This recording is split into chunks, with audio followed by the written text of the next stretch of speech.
পঞ্চম দিনের মতো সংবিধানের পঞ্চদশ সংশোধনের বৈধতার রুল শুনানি হয় বুধবার।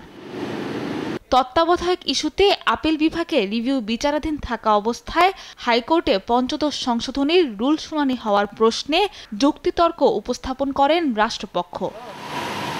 শুনানির শুরুতে পঞ্চদশ সংশোধনীর পূর্ব ইতিহাস তুলে ধরেন অ্যাটর্নি জেনারেল। জানান, এই সংশোধনীর মধ্য দিয়ে একদলীয় শাসন কায়েম করা হয়েছে, ক্ষুণ্ণ হয়েছে সংবিধানের শ্রেষ্ঠত্ব। বলেন, তত্ত্বাবধায়ক সরকার ব্যবস্থা বাতিলের মধ্য দিয়ে গণতন্ত্র, মৌলিক মানবাধিকার ও আইনের শাসনের কবর রচনা করা হয়েছে।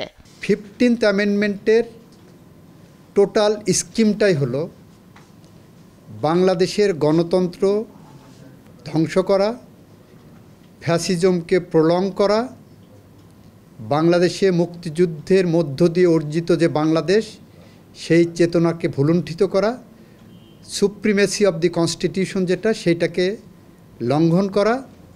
এবং বলেছি যে পঞ্চদশ সংশোধনীর মাধ্যমে এমন প্রক্রিয়ায় নিয়ে যাওয়া হয়েছে যেটার মাধ্যমে বাংলাদেশের রুল অফ ল, বিচার বিভাগের স্বাধীনতা, গণতন্ত্র সব কিছু মূল্যহীন যাওয়ার উপক্রম হয়েছে। তা আমরা বলেছি পঞ্চদশ সংশোধনী আইন যেটা সংসদে পাশ করা হয়েছে এটা সংবিধানের উপর প্রতারণার শামিল। আমি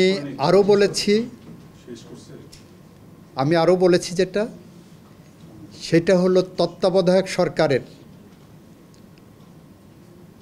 ব্যবস্থা যে বাতিল করা হয়েছে পঞ্চদশ সংশোধনীর মাধ্যমে, সেই বাতিলটা গণতন্ত্রের বুকে কুঠারাঘাত করা হয়েছে।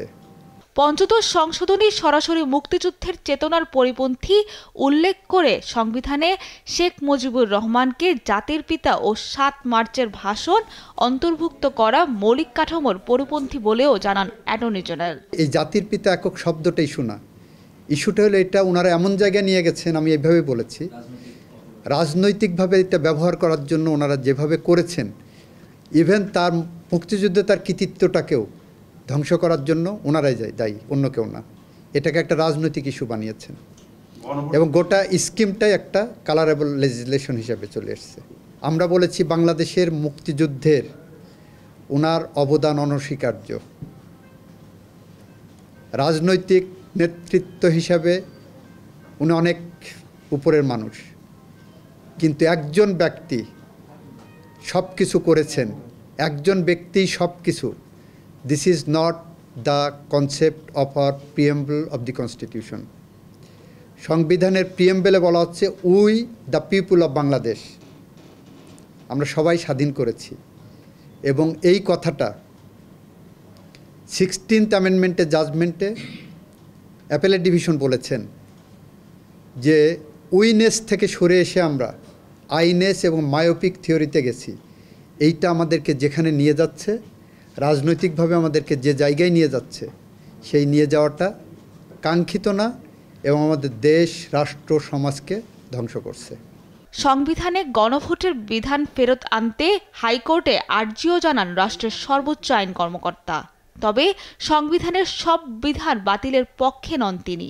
কোনো ইস্যুতে মৌলিক পরিবর্তনের ক্ষেত্রে জনগণের সাংবিধানিকভাবে সংবিধান সংশোধনের ক্ষেত্রে কথা বলার যে অধিকার, সেই অধিকারটা গণভোটের বিধান বিলোপ করে ওনারা কণ্ঠরুদ্ধ করেছেন। সাবরিনা মজুমদার, দেশ টিভি, ঢাকা।